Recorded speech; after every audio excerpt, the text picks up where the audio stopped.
In today's video, I'll be looking at the Canon Rebel T7. The Canon Rebel T7 is one of Canon's most inexpensive DSLRs. While its older sibling, the Canon Rebel T6, is still on sale, the T7 brings a modest improvement in the number of megapixels, coming in at 24 megapixels versus the T6's older 18 megapixel sensor. Obviously, megapixels aren't everything, so I'll let you know which of these cameras I'd recommend at the end of the video. I'll also compare it to some similarly priced cameras like the Nikon D3500 and give you my recommendations on which camera would work best for you. On the outside, very little has changed. A few years ago, I had reviewed the Rebel T5 and the T7 has really changed very little since. As I just mentioned, it hides a 24 megapixel APS-C size sensor behind its kit 18 to 55mm non-STM lens. The body is built like almost any other Rebel DSLR. It's sturdy and very comfortable to handle. However, it isn't by any means as compact as the Canon SL2 or the Nikon D3500. However, it isn't unusually bulky or heavy either. The buttons on the camera are also laid out like any other Rebel camera, with the shutter button, the mode dial, the on-off button, and the adjuster dials on top. The only notable difference is the flash button, which is now on the top face. There's also a really useful hot shoe on the top face, and Canon's standard pop-up flash. The rear face also has very few surprises, and little seems to have changed on the Canon T7. Everything is exactly where you'd expect to find it. The 3-inch non-touch LCD doesn't flip or articulate, but is decent enough to view pictures and change menu settings. The menus are also standard Canon menus that are pretty easy to navigate. Autofocus using the screen, though, is a whole different story. More about that in a minute. The battery and SD card are in this compartment on the bottom, as is the case with a lot of cheaper DSLRs. Rather pleasantly, Canon provides a standalone battery charger to charge the battery. That way you can buy replacements and swap the battery out while your depleted battery charges up. And as expected, the T7 can also mount to a tripod if needed. When I tested the Rebel T5 a few years ago, I found the autofocus in live view mode to be painfully slow. And sadly, that hasn't changed much on the T7. The autofocus is unusually slow and often inaccurate when you use the screen to autofocus. And this isn't really unique to the Canon T7. Several entry-level DSLRs struggle with autofocus in the live view mode, as I found in my review of the Nikon D3500.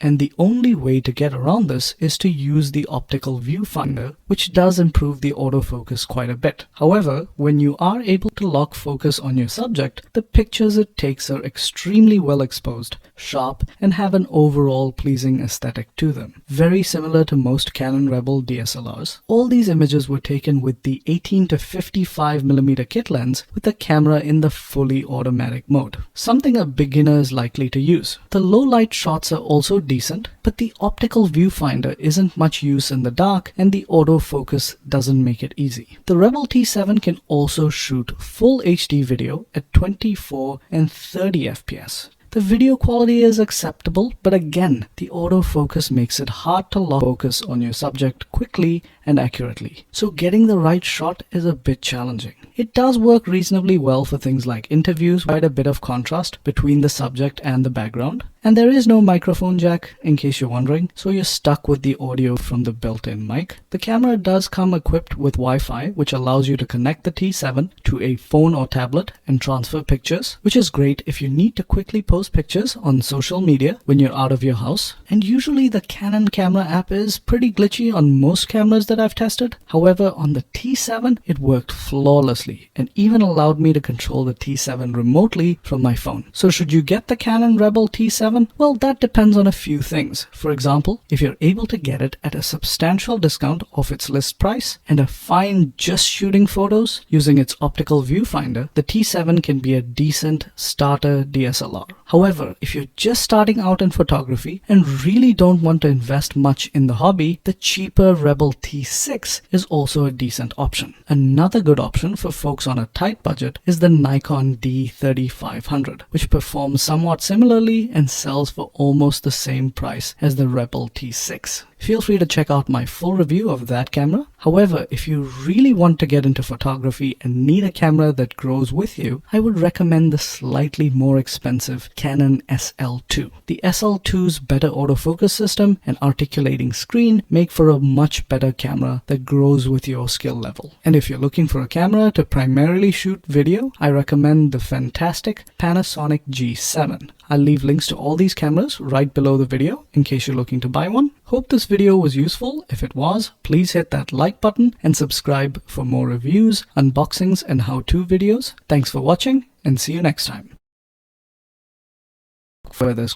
Thanks for watching this video. Please subscribe my channel.